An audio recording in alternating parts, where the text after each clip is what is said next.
ఆదిలాబాద్ జిల్లా వార్తల విషయానికి వస్తే ఆదిలాబాద్ పట్టణంలోని మున్సిపల్ స్థలాలలో ఉన్న ఆక్రమణలను మున్సిపల్ అధికారులు పోలీసు సాయంతో ఈరోజు తొలగించారు. ఆదిలాబాద్ పట్టణంలోని శివాజీ చౌక్, గాంధీ చౌక్, అంబేద్కర్ చౌక్, సీమా రోడ్లలో గత కొన్ని సంవత్సరాలుగా మున్సిపల్ స్థలాలలో దుకాణాలను ఏర్పాటు చేసుకున్నారు.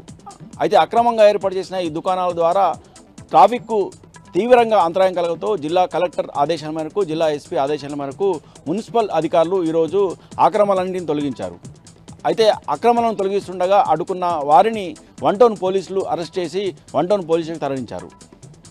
పట్టణంలో ట్రాఫిక్ అంతరాయం కలగకుండా చూసేందుకే ఈ ఆక్రమణను తొలగిస్తున్నట్టు మున్సిపల్ అధికారులు తెలిపారు.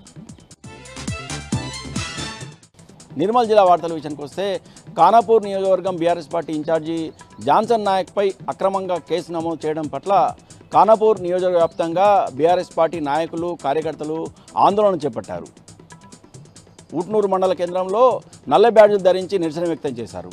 అలాగే కడెం, ఖానాపూర్, దస్తూరాబాద్ తదితర ప్రాంతాలలో, మండలాలలో పెద్ద ఎత్తున బీఆర్ఎస్ నాయకులు ఆందోళన చేపట్టారు.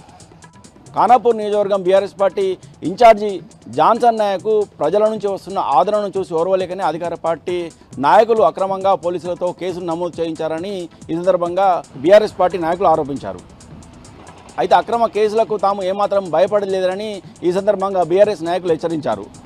ఇప్పటికైనా పోలీసులు జాన్సన్ నాయక్పై పెట్టిన అక్రమ కేసును ఉపసంహరించుకోవాలని లేని పక్షంలో తమ ఆందోళనను మరింత ఉధృతం చేస్తామని హెచ్చరించారు. ఇక మరో వార్త విషయానికి వస్తే నిర్మల్ పట్టణంలోని సోఫీనగర్లోని ఓ స్క్రాప్ దుకాణంలో ఈరోజు తెల్లవారుజామున అగ్ని ప్రమాదం జరిగింది. ఈ అగ్ని ప్రమాద విషయాన్ని అక్కడే ఉన్న వాచ్మెన్ వెంటనే పోలీసులకు, ఇటు ఫైర్ స్టేషన్ అధికారులకు సమాచారం అందించారు. వెంటనే సంఘటన స్థానానికి చేరుకున్న ఫైర్ అధికారులు అక్కడే మంటలు నార్పే ప్రయత్నం చేశారు.